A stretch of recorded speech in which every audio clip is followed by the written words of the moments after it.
Butterfly effect.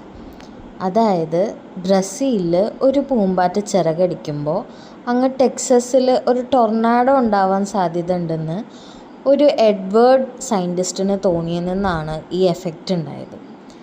സംഭവം അത്ര വലിയ കാര്യമൊന്നുമല്ല.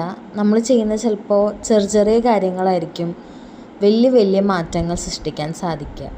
അതായത് ഇപ്പം നമ്മൾ ഒരു ബസ് പോയി അവിടെ ബസ് സ്റ്റോപ്പിൽ കാത്തിരുന്നു. അപ്പം നമ്മൾ ചിലപ്പോൾ പുതിയൊരാളെ മീറ്റ് ചെയ്യില്ലേ, അതുപോലെയൊക്കെ തന്നെ. അപ്പം ലൈഫിൽ ഈ വലിയ രീതിയിൽ കുറേ ചിന്തിച്ച് പ്ലാനൊക്കെ ചെയ്ത് ഒന്നും ചെയ്യാൻ നിൽക്കണ്ട. ആ പോകുന്ന ഫ്ലോയിൽ കാര്യങ്ങളൊക്കെ അങ്ങ് നടന്നു പോട്ടേന്നേ. ചിലപ്പോൾ പുതിയ എന്തെങ്കിലും മാറ്റങ്ങൾ സംഭവിക്കും, പുതിയ ആരെങ്കിലുമൊക്കെ മീറ്റ് ചെയ്യും. അങ്ങനെയൊക്കെ തന്നെ. ജീവിതം ഒരു നാടകമാണെന്നാണല്ലോ ഷേക്സ്പിയർ പറഞ്ഞത്. അപ്പോൾ കൂടുതലൊന്നും ചിന്തിക്കണ്ട, ഡിപ്രഷനൊന്നും അടിക്കണ്ട, തീരുമാനങ്ങൾ എടുക്കാൻ കഷ്ടപ്പെടണ്ട. ഉള്ള ജീവിതം ഉള്ളതുപോലെ അങ്ങ് ജീവിച്ച് പോവുക. ചെറിയ ചെറിയ കാര്യങ്ങൾ ജീവിതത്തിൽ രാവിലെ എഴുന്നേൽക്കുക, പല്ല് തേക്കുക, ഭക്ഷണം കഴിക്കുക, വെള്ളം കുടിക്കുക. Love your self, stay healthy.